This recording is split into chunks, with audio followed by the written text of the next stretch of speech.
SC వర్గీకరణ అమలు చేసిన తొలి రాష్ట్రంగా తెలంగాణ నిలిచిందన్నారు సీఎం రేవంత్ రెడ్డి. గత ప్రభుత్వం బడుగు బలహీన వర్గాలకు గొర్రెలు బర్రెలు ఇచ్చిందన్నారు. కానీ ఈ జాతి యువకులను డాక్టర్లు, ఇంజనీర్లు, ఐఏఎస్లు, ఐపీఎస్లను చేసేందుకు కాంగ్రెస్ ప్రభుత్వం కృషి చేస్తోందన్నారు. మాదిగ ఉపకులాల వర్గీకరణను అమలు చేస్తున్న మొదటి రాష్ట్రంగా తెలంగాణ రాష్ట్రం ముందున్నదని ఇక్కడ నిలబడి మాట్లాడడానికి నాకు చాలా సంతోషం కలిగిస్తున్నది. సుప్రీంకోర్టు ఆదేశాల తర్వాత ఈ దేశంలో మొట్టమొదటి శాసనసభలో మనమే ప్రకటన చేసుకున్నాం. ఈ దేశంలో మొట్టమొదటి రాష్ట్రం మాదిగ ఉపకులాల వర్గీకరణను అమలు చేసి దేశానికే ఆదర్శంగా నిలబడ్డాం. మీ అందరికి ఉన్నట్టే నాకు 2 చేతులు 2 కళ్ళు మాత్రమే ఉన్నాయి. పని చేసే ముందుకే చూస్తాను, ముందుండే పనుల్ని చేస్తాను. కానీ వెనక నుంచి జరిగే దాడిని నేను చూసుకోలేను. కాబట్టి మీ జాతి అండగా నిలబడితే ఈ సమస్యకు పరిష్కారం దొరుకుతుంది.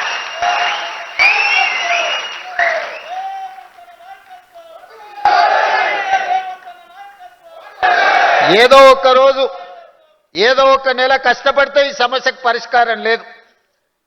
నిరంతరం అప్రమత్తంగా ఉండి మన సమస్యల్ని మనం అర్థం చేసుకొని ముందుకు వెళ్ళాలి. ఆర్థిక సమస్యలు ఉన్నాయి. రిటైర్మెంట్ ఉద్యోగస్తుల బెనిఫిట్స్ ఇవ్వడానికి కూడా ఖజానా ఖాళీగా ఉంది.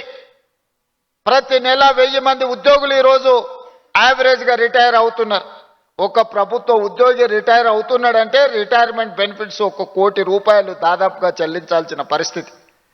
ఒక నెలలో 1000 మంది రిటైర్ అవుతే నెలకు 1000 కోట్లు రిటైర్డ్ ఉద్యోగస్తులకు రిటైర్మెంట్ బెనిఫిట్స్ ఇవ్వాల్సిన ఆర్థిక భారం ఉన్నా ఏదో ఒక రకంగా సమన్వయం చేసుకొని ఈ ప్రభుత్వాన్ని ముందుకు నడిపిస్తున్నాం. ఈ ప్రభుత్వం దగ్గర భూమి లేదు పంచడానికి. నేను ఉస్మానియా యూనివర్సిటీలో చెప్పిన, వివిధ వేదికల్లో చెప్తున్నా, ఈ రోజు కూడా మీ ముందు నేను చెప్పదలుచుకున్నా, పంచడానికి ప్రభుత్వం దగ్గర భూములు లేవు. ప్రభుత్వం దగ్గర ఆర్థిక వెసులుబాటు పరిమితమైంది. మరి జాతి ఏమో ఇంకా వెనుకబడి ఉంది. జాతిని ముందుకు నడిపించాలి అనంటే ఈ జాతి భవిష్యత్ తరాలలో ఈ దరిద్రాన్ని అనుభవించకూడదు. దారిద్ర్య రేఖ నుంచి ముందుకు రావాలి అనంటే ఈ జాతికి చదువునివ్వాలన్నదే నా లక్ష్యం. బర్రెలను, గొర్రెలను, చేపలను ఇవి వాళ్ళు ఇచ్చింది. మిమ్మల్ని ఏమో చెప్పులు కుట్టుకోమని చెప్పింది.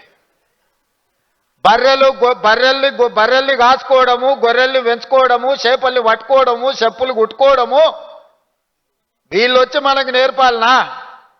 జాంబవంతుడు నుంచి ఇప్పటి వరకు ఈ జాతికి ఆ విద్య తెలియదా?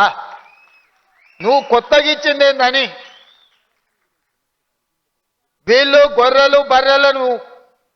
బర్రెల్ని పెంచుకోవాలా, గొర్రెల్ని అదేవిధంగా చేపలు పట్టుకోవాలి, చెప్పులు కుట్టుకోవాలా?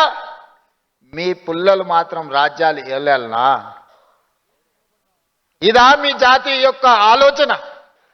ఏ పేరు మీద పిలిచినా నేనేం బాధపడను. నేను మీ అందరు వాడిని. ఇవాళ నేను ఇంత చిన్న వయసులో తక్కువ సమయంలో శ్రీహరన్న నా మొదటి ప్రస్థానం నుంచి చూసుకుంటూనే వస్తున్నాడు. దామన్న అయితే నాకు మిత్రుడు, రాజకీయాలు లేనప్పుడు కూడా దామన్నతో నాకు పరిచయం ఉంది. చూసుకుంటూ వస్తూనే ఉన్నారు. వాళ్ళు నాకంటే ముందు చాలా పెద్ద పెద్ద హోదాలలో ఉన్నారు. జయపాల్ రెడ్డి గారు, జానారెడ్డి గారు దామన్న తండ్రికి మిత్రులు. వాళ్ళందరూ కూడా పిసిసి అధ్యక్షులు కావాలని, రాష్ట్రానికి ముఖ్యమంత్రి కావాలి అని భావించి ఉండవచ్చు. కానీ వాళ్ళందరికీ రాని అవకాశం ఈ వయసులో నాకు వచ్చింది. ఇది 10 మందికి ఉపయోగించడానికే తప్ప 10 మందికి సహాయం చేయడానికే, నిస్సహాయులకు సహాయం అందించడం నా బాధ్యత అని నేను భావిస్తున్నా.